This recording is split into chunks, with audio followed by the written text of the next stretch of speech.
Bon les gars, j'ai fait une connerie, j'ai fait le plus gros achat de ma vie sur un coup de tête. Ceux qui me suivent sur mon autre chaîne YouTube Henri en 3 minutes savent déjà ce que j'ai acheté, et savent aussi un peu pourquoi j'ai acheté ça. Je vais pas revenir là-dessus dans cette vidéo, donc je vous invite à aller la voir directement. Ce que j'ai acheté, c'est une fraiseuse à commande numérique, donc un routeur CNC, enfin il y a plein de noms. Tous ces noms pour un truc qui est juste génial. En gros, ça te permet de découper tous les matériaux, même du métal, et de faire toutes les formes que tu veux. Donc en gros, bah tu peux fabriquer tout ce dont tu as envie. À la différence de l'imprimante 3D qui va ajouter du filament au fur et à mesure des couches, et bah là on va retirer de la matière à chaque couche. Bref, c'est un truc de fou. Dans cette vidéo, je vais vous montrer quand je l'ai reçu, et puis on va faire un premier test. Évidemment, je pense que je m'en servirai beaucoup dans les prochaines vidéos sur cette chaîne. Avant que je vous montre le moment où j'ai reçu la machine, je vais vous dire un peu combien ça m'a coûté. À la base, cette machine, je l'avais commandée sur AliExpress. Il faut savoir que ce que vous voyez là, c'est pas du tout ce que j'ai payé à la fin. J'ai pas pris la version de base. Normalement, elle a 3 axes, donc X, Y, Z, pour faire des choses en relief. Mais j'ai pris un 4e axe, un axe A. Et ce 4e axe va permettre d'avoir une rotation. Du coup, on arrive autour des 3000 € avec la livraison comprise, ce qui est plutôt très raisonnable pour une machine comme ça. Mais évidemment, elle nous vient de Chine. Donc j'ai dû attendre quelques mois qu'elle arrive en France. Et c'était vachement cool parce que je pouvais suivre en temps réel le bateau sur lequel elle était. Une fois qu'elle arrive en France, les galères commencent. Je savais que j'allais devoir payer de la TVA, etc. Mais je pensais pas que les frais de douane allaient être aussi élevés. Finalement, j'ai dû payer plus de 1800 € supplémentaires et je m'attendais pas du tout à ça. Quand elle arrive en France, elle est prise en charge par une société et à ce moment-là, bah, c'est soit tu payes, soit ils la gardent. Et plus tu vas attendre, plus ils vont te faire payer parce qu'il y a des frais de stockage. Donc j'avais pas le choix. Et je vais pas vous le cacher, après ces quelques mois d'attente, j'avais juste super envie de la recevoir. Donc en tout, elle m'aura coûté à peu près 5000 €. Même si ça paraît très cher et que c'est énormément d'argent, j'ai jamais dépensé autant d'argent dans ma vie. Bah finalement, si vous faites des petites recherches, c'est pas si cher pour une telle machine. J'ai payé, j'ai programmé la livraison et ensuite c'était le jour J.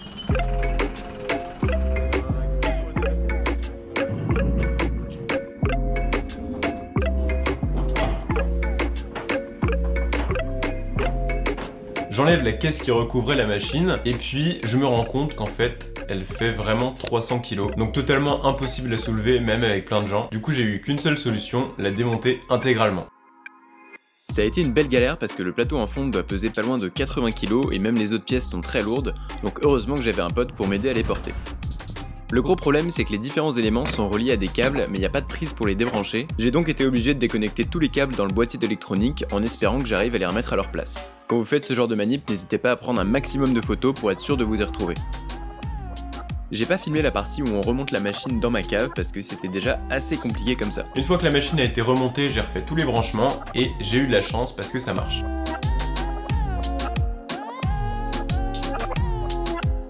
Donc voilà, tous les drivers des différents axes ont été réinstallés dans l'armoire. Et voici la carte de contrôle USB qu'on va relier à notre ordinateur. Je pensais que c'était aussi facile à utiliser qu'une imprimante 3D, c'est pas du tout le cas. Sur ces machines-là, il y a énormément de choses à apprendre, j'en suis vraiment au tout début, donc si parmi vous il y en a qui s'y connaissent mieux, n'hésitez pas à me donner des conseils dans les commentaires. Donc en aucun cas je suis un pro, il y a quelques jours j'y connaissais rien. Mais par contre j'adore apprendre des nouveaux trucs, et donc on va le faire petit à petit. Ce qu'on va essayer de fabriquer dans cette vidéo, c'est un logo YouTube, donc j'ai commencé par faire quelques tests sur une planche de bois, simplement pour voir un petit peu comment la machine marchait, et ensuite je me lance dans le vif du sujet, on va essayer de le faire en aluminium.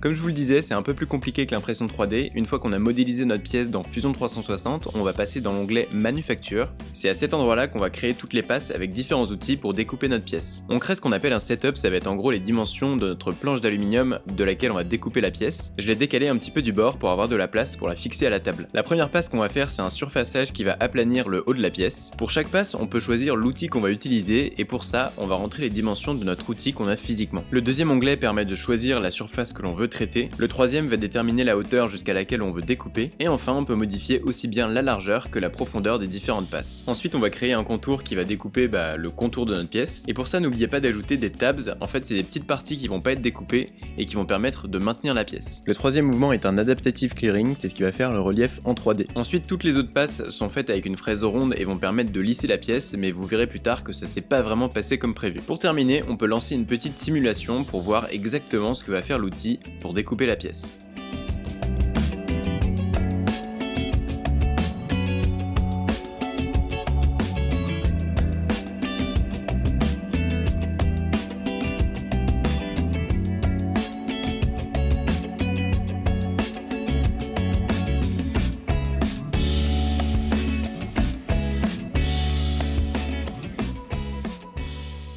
Une fois que toutes les passes sont faites, on génère un fichier G-code, donc c'est le même type de fichier que les imprimantes 3D. Et là maintenant on passe sous Windows avec un logiciel qui s'appelle Match 3. Alors pour le coup, je trouve que l'interface est dégueulasse, on a l'impression d'avoir un logiciel super ancien. Heureusement les Chinois qui m'ont vendu la machine avaient déjà fait des préconfigurations sur le logiciel, donc j'avais juste à les charger. Maintenant on va pouvoir commencer.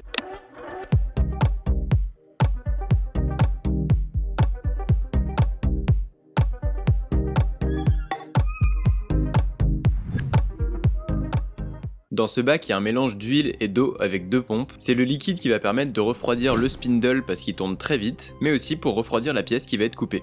Je me suis fait plaisir, j'ai acheté un énorme étau pour maintenir les pièces. Je commence à avoir un petit stock de métal, on va pouvoir faire énormément de projets. Voici toutes les fraises que j'ai achetées jusque là, et j'ai aussi les mandrins des différentes tailles pour pouvoir les utiliser.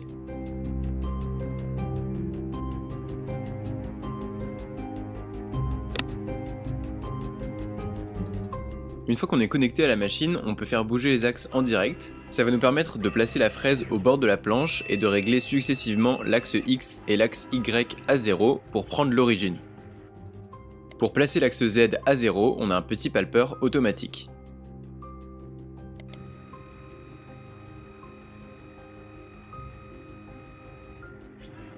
Il faut surtout pas oublier de placer l'origine de la machine qui est différente de l'origine de la pièce. J'avais pas compris ça au début et vous verrez pourquoi c'est important. Une fois que tout est fait, on charge notre fichier G-code.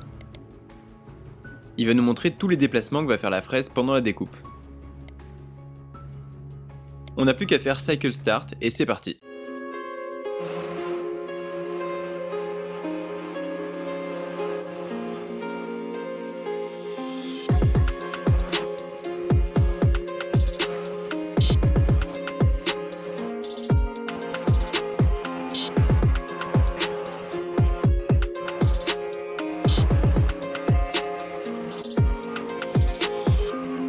Je trouvais que le bruit était assez dégueulasse, donc à partir de là, j'ai décidé de mettre le liquide de refroidissement.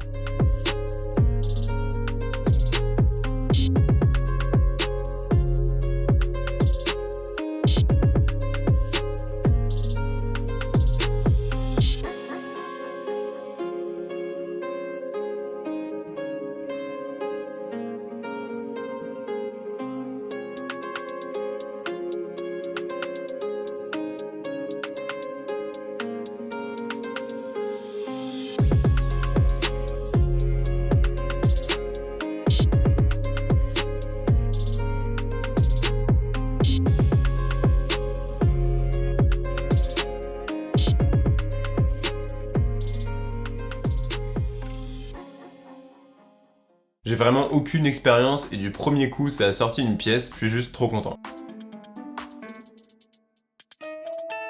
Maintenant il va juste falloir retirer le bord qui n'a pas été découpé.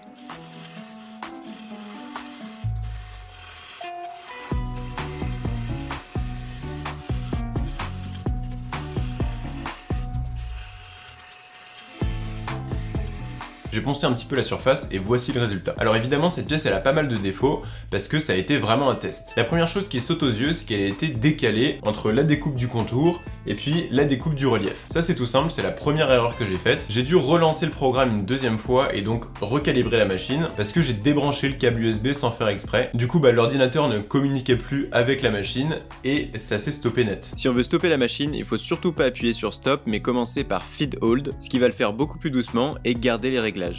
Deuxième problème, on le voit, il y a une petite trace de fraise sur le côté et au milieu. Ces deux traces, c'est un truc vraiment très con que j'avais pas compris au début, c'est qu'on peut régler l'origine de la planche qu'on veut découper, donc ça c'est ce que j'avais fait, mais on peut aussi régler l'origine de la machine. Et ça je pensais que c'était la même valeur, alors qu'en fait pas du tout. L'origine de ma machine était réglée plus basse que l'origine de ma pièce, et avant qu'une découpe commence, elle revient à l'origine et ensuite elle se place au-dessus de la pièce. Ce qui fait que la première fois que j'ai lancé, la fraise a complètement foncé dans la pièce et a fait une entaille. Bon c'était pas suffisant donc j'ai refait la connerie une deuxième fois. Ça nous amène au troisième problème, le fait que la fraise fonce dans la pièce très rapidement, bah ça l'a cassé. Volontairement j'ai continué à découper cette pièce avec une fraise cassée, parce que pour mes premiers tests j'avais pas envie d'en défoncer plein, et même avec une fraise cassée le résultat est hyper lisse. La dernière erreur que j'ai faite, c'est que j'avais pas bien mesuré l'épaisseur de ma planche, et du coup elle a pas coupé jusqu'au bout, ce qui fait qu'il y avait un petit rebord à poncer. Ça c'était toutes les passes avec la fraise à tête plate. J'avais normalement prévu une autre passe avec une fraise à tête ronde, ce qui aurait permis de faire quelque chose de très lisse, mais malheureusement j'ai pas pu le faire parce que je l'ai cassé dès la calibration et j'en avais qu'une.